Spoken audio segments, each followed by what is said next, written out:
Following England's Lions roaring to the finals of the Euros, the Bright Blue TV episode today asks, is there a new Englishness? Does this England team, multiracial, progressive, represent modern Englishness? Or does the completely unacceptable racist remarks and abuse that some of the players have received reveal a country still struggling and burdened by deep-seated injustices? Taking a step back, just how distinctive is Englishness relative to Britishness? How important is it, and is it a force for good? With other devolved nations, especially Scotland, fostering a stronger national political identity and institutions, do we need something similar for England? To debate all this, we've got a great range of panelists. We've got Joseph Harker, who's the Deputy Opinion Editor at The Guardian. We have Professor John Denham, who is from the University of Southampton, and of course, former Labour Communities Secretary.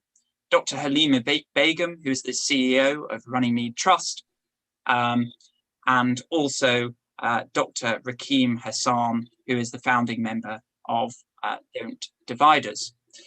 So if you're tweeting, please use the hashtag BrightBlueTV. And if you want to ask questions, which I will then field to the speakers, please do so through Slido, which you'll be able to see how to do that on the YouTube channel just below the video that you're watching. So please do send in your questions. So we'll start with Rakib. So in your mind, does the England football team represent a kind of new, diverse, progressive form of Englishness? I'd say so. I think that our multiracial England football team, which includes players that can trace their origins back to Caribbean nations such as Jamaica, Barbados, Trinidad and Tobago, St. Kitts and Nevis, other countries such as Nigeria and the Republic of Ireland. I think it told a really positive story as they reached the Euro 2020 final. I did feel there was a wave of solidarity and togetherness which swept the nation.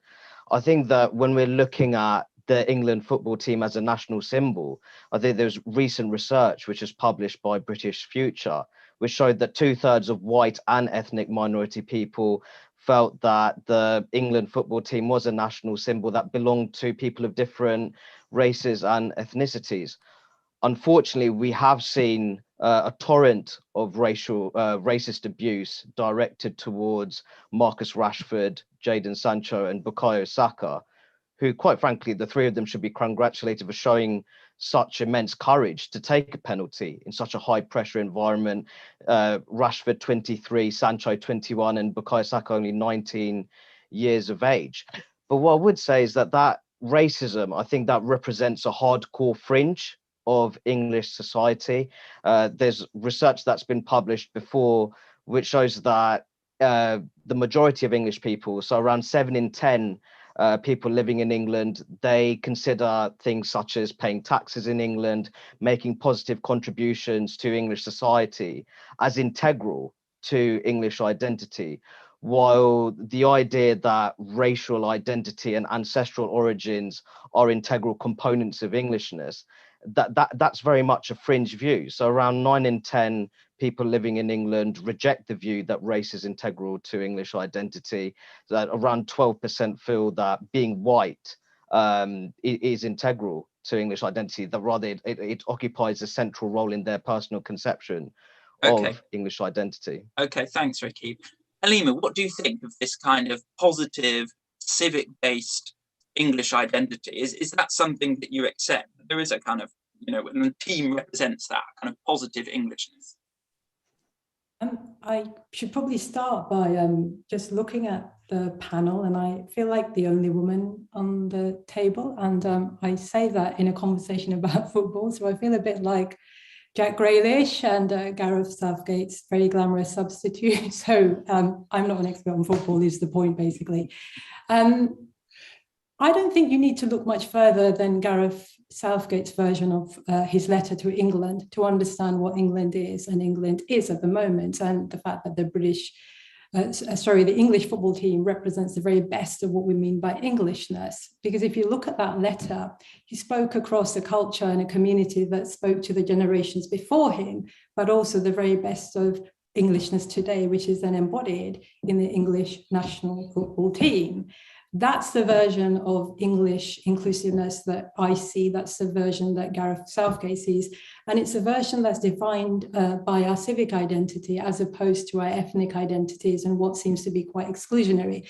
So that was a very hopeful articulation of what English civic identity should be, could be, and actually rallying the nation behind it in what became a process of unity with the football match. But then to see the backlash come and manifest itself against our young Black footballers, that kind of galvanized, I believe, the majority of English people around that inclusive notion of Englishness, which perhaps, although it was in Gareth Southgate's mind and his letter to the nation, I don't think it was so clear to just about everyone that how inclusive a notion Englishness has become. So I think although that's been quite difficult, painful process to see our young footballers go through that racist abuse on the pitch, off the pitch as well, don't forget, by the way, and that wasn't an isolated incident. I think the galvanizing that we saw behind our young footballers is actually very hopeful. Okay, so just thinking about the kind of difference between the ideals of the football team and what Gareth Southgate articulated and the realities of everyday life. For you, Joseph, what are the barriers that need to be overcome to kind of reach that ideal Englishness? I think to your original point, does the team represent a new modern Englishness? Absolutely, yes, it does. And it's been great to see them for the last month performing so well. I think the real problem to me comes when these people, when we not only look different, but when we act differently and when we challenge the status quo.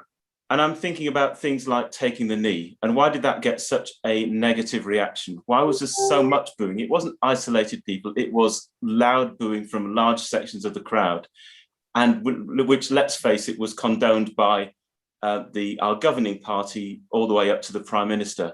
And we must, there is a sense that we, at the moment, are seen to be English as long as we fit in. It's almost, as long as we ditch our heritage, stop being troublemakers, and just, you could almost see it with the way that Meghan Markle was received, that, she was seen as great, wonderful, beautiful young woman. What a great addition to the royal family. When she started doing things like being a Black woman, when we saw the first signs at the wedding, when she did the Vogue special issue, and she was immediately derided by the much of the media as some kind of woke princess, and then all the rest of the stuff started. So I think we need to be clear that we can't just say, oh yes, we can tolerate a few footballers as long as they're scoring penalties and as long as they are performing at the peak of their ability, but we won't tolerate them if they start doing things a little bit differently and asserting their identity. So coming from the Caribbean doesn't just mean you've come from a holiday island. It means that you have a history of slavery. If you're from Nigeria, you have a history of colonialism. You see things differently to the national narrative that England likes to tell itself. And I think we are a long way away from the point at which we can say, yes, we see things differently. We don't see the British Empire as a positive thing because we were victims of it. We don't see slavery as just Britain ended it, and we'll forget the previous 300 years when Britain made so much money and vast amount of wealth out of it. I think we need to say, yes, we embrace, if Englishness is to truly embrace difference, it has to embrace different attitudes, different perspectives, and different values too. So, John, just thinking about Englishness and beyond the kind of national football team, what is it? What's distinctive about it in relative to, say, Britishness, for example? Well, there are a number of different ways of looking at it, because there are cultural forms of Englishness, there are the issues you're discussing this morning, and there's clearly a political expression of Englishness. If you look at the political expression of it, it tends to be the section of the population who not only say they're more English than British, but are more in favour of an English parliament or of English MPs making English laws. They actually they think England has interests that are not the same as the union. They actually have a very national conception of sovereignty, which is one of the reasons why people who emphasize their English identity tended to vote Brexit, for example. So there is a set of political attitudes tied up with it here. But you will also find cultural expressions of Englishness which are about belonging to a place. They're about a sense of landscape, a sense of history. So it has all of those dimensions. But the important thing I think to grasp is two things. One is, for probably 3/4 of the population, they are English without having to think about it. Okay, it's something that really, really matters to them. To about 1/4 of the population, it's not something they're bothered about, but it is a real living thing. And the comment I'd make on this discussion is, just think about how rarely you will ever see Englishness represented. There's no politics of England. There are no English institutions. Most voluntary organisations in England don't present themselves as English organisations. So one of the reasons the football team has such an impact is that Englishness has been changing around us, but nobody ever sees it.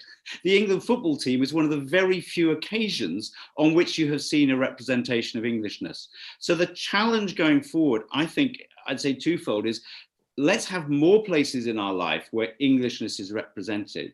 And let's directly pick up Joseph's point. The story of England for the future has to be the stories of all the people who are now living in England. There isn't, if you like, an English story that some people have got to buy into. And we have to find a way of telling our national story that includes everyone's stories. And I don't think we have really begun properly to do that yet, but that will be the next stage in building this inclusive Englishness. So Halima, just thinking about the kind of the booing around the knee taking. I mean, you know, there's a question of how representative that is of English fans. And then much more widely, how representative is that of English people's attitudes to race relations? Thanks, Ryan. So I think the booing wasn't a minority view, because remember where it took place in the terraces of Wembley, beamed into the living rooms of families and children who were then watching. And it's important to understand what the booing represents to minority ethnic children and white children who are growing up believing that there's fair play in England. So essentially the booing is taking place in response to the taking of the knee. What is the taking of the knee? It's an expression that's saying that this is an inclusive version of England that we want to see, and we stand side by side with our colleagues who suffer from racism. Now, it's an option whether you take the knee or not. I think that's a personal choice. But booing is not acceptable. Now, if those people standing in the terraces booed, and they're not a minority view, by the way, that's not something that we should be condoning as responsible leaders. So the issue isn't about who takes the knee, who doesn't. The issue is how we respond to the booing and whether Wembley terraces are seen as a minority space, and it's not. And that is why the English football team was actually protesting about this, because they didn't see this as a minority view. It was just a few bad apples here and there. I think most of our football team could have handled that, but they know it isn't an isolated booing incident that could just be dismissed. They know that this is actually about how we represent a truly inclusive view of our country and who we are. And I think it's really important, if I may, Ryan, to say that you can only present Englishness as a work in progress, right? So it is vastly more inclusive than it was 10 years ago and 20 years ago. But there is a significant group, and I think in some ways they're becoming more aggressive and more vocal. And we've heard MI5 this week talking about the extreme end of terrorism, who, in a sense, they know they're on the losing side of history. And that is actually what makes them so vocal and also potentially so dangerous. So I think, yes, it's wrong to marginalize things because it's real. On the other hand, we shouldn't ever get into a position of saying we can never make this Englishness work because there will always be those people. They are a shrinking group of people, and the majority who see things differently is greater. And I thought it was quite interesting in the course of the championship how the polls consistently showed an increasing proportion of English fans supporting taking the knee, because there was an educational role. And of course, Gareth Southgate played a huge part in that, of explaining this was not about smashing capitalism. This was not about defunding the police. This was a team who did not want to be the subject of division and racism. And so there was a huge educative process. But as I was saying earlier, we're in great danger of not discussing this again until the next football tournament. And if we want Englishness to continue to change, we've got to keep talking about it publicly. So I think you're right, John. Sorry. Go on, Joseph. I think you're absolutely right, John, that things have changed. But I think we can't get away from the fact that the Conservatives, who are political to their core, deliberately place themselves on one side of the divide on this. And the reason they place themselves on that divide, as in condoning the booing of taking the knee, was because they knew that the majority of English people would support them. That's, if it hadn't been popular, they wouldn't have done that. And I think we have to, we have to recognise, and you're right that things have changed over the tournament, but whether that's a long-lasting effect, I'm not sure, because the history of these things is that it's not. But I think we just have to recognise that it's very powerful, and that the Conservative Party has, since for the last year, been deriding the whole Black Lives Matter protest. Like you say, they've been accusing it of being Marxist, defunding the knee. All the time, the players have been saying, no, it's just a silent protest about racism, but they haven't been listening. They've just deliberately, targeted and labelled it with this ridiculous extra political context. And I think we just have to recognise that that's been very powerful. And it's got, we have a Conservative Party which is 10 points ahead in the polling, and this is all part of what they're doing to try. They know that this is out there in the sticks. It's popular, and it may be that the England national team and Gareth Southgate have managed to change the dial a little bit, but let's not pretend that this is going to be a long-term impact. Okay, let's just bring in Rakib, because I just want to bring in Rakib, and then I'll bring in you, John. Because, I mean, do you think there's kind of cynical strategy here from the Conservative government, or is it something else in terms of the kind of initial resistance to the knee taking? I think, as John has mentioned, the polling suggests that the majority of people support the players taking the knee, and that the support for that actually increased as the tournament progressed. I think, looking at the Conservative Party, the government in particular, we've had MPs such as Lee Anderson expressing his opposition to taking the knee by saying that he wouldn't want to watch England play anymore. Now, I think there's a difference between saying, this is why I have reservations over the taking of the knee, and providing an inclusive alternative, perhaps. They're even going down that road. They're actually saying, I'm not going to watch the games anymore. That message by Natalie Elphicke, the MP for Dover and Deal, saying that Marcus Rashford should have focused more on his penalty taking as opposed to playing politics. I don't think Marcus missed the penalty because he was highlighting child poverty. I don't think if he had not done that, he would have taken a better quality penalty. And I think it's that kind of attitude. And we've seen other people even suggest that they would support other countries against England because they were that opposed to taking the knee. So I think there's certain elements of the political right in England in terms of how they relate to the England national football team.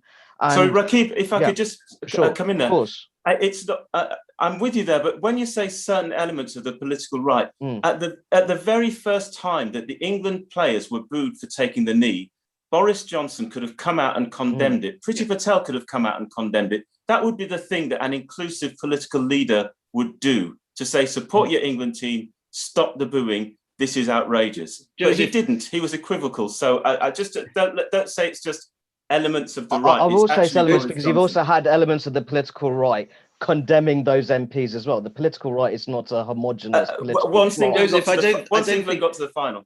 Joseph, I don't think any of us are lining up to describe Johnson as our ideal inclusive political But he's leader. not elements of the right. He is the Prime Minister. My more serious point is that I think that Boris Johnson and Priti Patel did make the assumption that by not condemning taking the knee, they would be popular. And I think they actually made the big political misjudgment. There is a section of their support that is comforted by that, but actually they lost ground amongst a much wider section of English supporters. And I think this is a government that thinks you can have culture wars on speed dial, that there's just a set of attitudes in which everybody has got the same sort of bigoted view on something and they can dial it up. And I think they have ended up on the defensive on this one, not amongst a core of their voters who approve of the stance they've taken, but a much wider group of people. And I think that's actually ultimately quite a positive outcome. I think we'll have to see, but it may be that the next time an apparently simplistic culture war issue comes up, they will be a bit more nervous about diving in and just assuming they're going to get the benefit from it. Okay, I just want to come away from the knee-taking thing and just talk more broadly about Englishness. And beyond the football team, are there institutions, symbols, gestures? We talked about knee-taking, but gestures which can speak to a kind of inclusive Englishness and encourage that. So beyond the English football team, what else could help foster that positive, inclusive Englishness? Well, sorry. I mean, go on, Joseph. You go. Joseph, if there are any gestures, I would say, let us get rid of these symbols of colonialism and slavery which adorn our town centres. When the people of Oriel College in Oxford vote to take down the statue of Cecil Rhodes, then let's take down that statue of Cecil Rhodes and give a sign that Englishness, nationality, is not about having permanent symbols of the humiliation of other races and other nations in our prime slots in our cities. Take down the Edward Colston. Don't be saying we must retain. The Rule Britannia. We sing that at the proms every year. It's a song which was written during the height of the slavery era, in which is a glorification of Britain's dominance of the rest of the world and other races and cultures. Let's think about whether that is appropriate for a modern England, a modern Britain, for that to be one of the main cultural events of the year, sung so spiritedly, and whether these are the things which would make people think, yes, Britain is moving on. But while we have arguments that say, no, we must have these monuments in our town squares, don't you dare touch it, and the government piling down on institutions that even consider taking them down, whether they want to or not, then that tells me a story that our job is to fit in, to assimilate, and to take whatever humiliation the establishment thinks we must swallow, and as a price of being accepted in Britain and England. Okay, so there's things which you would take away. What would you add to sort of kind of build that more inclusive, positive Englishness? John, I think, and Helena. Well, I would like to say to any organisation that is dealing primarily with England, call yourself an England organisation. So don't be the X organisation for Wales, the X organisation for Scotland, and the X organisation for the UK. If you're dealing with England, talk about England. And then when you talk about England, look at how you represent England and the fact that you serve England in the publicity materials you put out. Let's go to local authorities. Let's where mayors do citizenship ceremonies for new citizens. Let's build in England a strand of saying you're becoming a British citizen, but you're also becoming a member of English society, and Englishness is an identity that can be open to you and your children if you wish to adopt it. So let's go systematically. Let's not anymore have the Labour Party, my own party still, launching another policy review for Britain, completely unaware that the policy in Scotland, Wales and in England is totally different. Let's talk about the nation whenever we're talking about the nation, because what we need to do is, and let's go into our theatres and our museums. We were talking about stories earlier. How are they creating spaces for telling the stories of the people who are in England today? So it's a root and branch approach to forefronting England in the life of the nation, because otherwise we will be back to statues on the one hand and football tournaments on the other, and we won't have found positive ways of moving forward. Lima? Yeah, so I wanted to get away from the statues and football discussion, not because they're not relevant, but because this needs to be more than a fleeting conversation about 2020 and BLM or 2021 and the football match, because what we want to see is that notion of an inclusive England reflected in our public spaces. Like, we actually want to see this to enduring. Now, how do you get to that endurance? How do you get to that? Well, actually, that inclusive version needs to be reflected in our buildings, in our literature, in our books, in our movies. And it needs to start with the national curriculum. And that's why, Ryan, we're saying that, look, yes, it is amazing to see the groundswell of support, to our Black footballers, but they're not saying pay attention to us because we're young Black footballers and we're feeling the pain. They're saying this has been going on for a very long time, that the version of Englishness that is hurting us is outdated. Why don't we allow the more dominant version of Englishness that's now inclusive be the story, the national story of England? And that's not happening, and that's what they're upset about. I wanted to say something about the flag, if that's okay. I grew up in London in the 1980s, right? In East London. Now, the English national flag was actually quite fearful flag for us, because a lot of the families, white working class families who didn't want Bangladeshis in East London, would put out their flag because they're saying that we want a certain version of England that doesn't include you. Now, things have changed a lot. And actually last week, I saw my Bengali friends in Bethnal Green outside the Bengali grocers with the English flag. Do you know how much progress that is? I mean, like someone like me who can actually fly that flag and not feel fearful. So it has changed. And I think we need to remember what that change is about. It's not all about the flags, I understand. It's about adding and making sure, Joseph, as you were saying, that the symbols that we see outside aren't the ones about humiliation.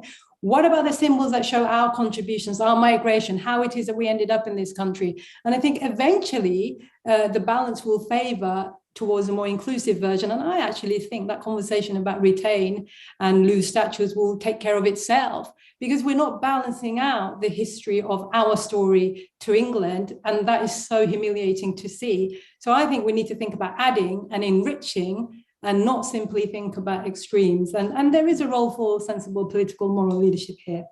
I want us to be as inclusive as possible. So I'm going to bring in audience people who are asking questions. So I've got a question from Tom Barnes, who asks, what is the reputation of the English internationally today? It seems to be quite bad. Why is that? Hooliganism, Brexit? I mean, Ricky, what do you think to that in terms of how the wider world sees us? I think that in terms of the reputation of England, I do think we can't shy. I know that we talked about we want to get away from the football a bit, but I don't think we can really ignore some of the events that led up to the final, if I'm being absolutely honest. I think some of the scenes in the build-up to the Euro 2020 final, I don't think it will do much to enhance England's international reputation.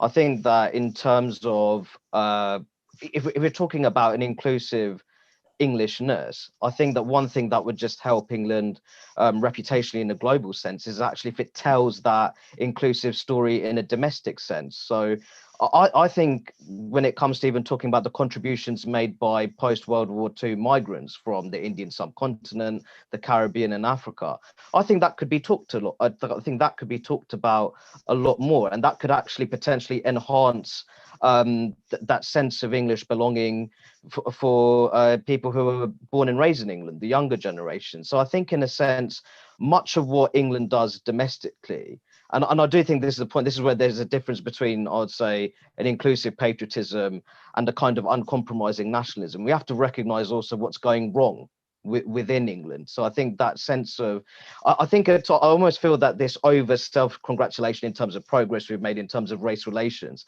I think that's profoundly anti-English, un-English more than anything. I think it's good to acknowledge the kind of progress that we've made in terms of race relations, but I think we also can't ignore the fact that there are notable chunks within ethnic minorities that still feel, for example, that promise of equality of opportunity, fair play. For example, they feel that they might have to work that little bit harder when compared with a similarly qualified peer to reach a certain level of income.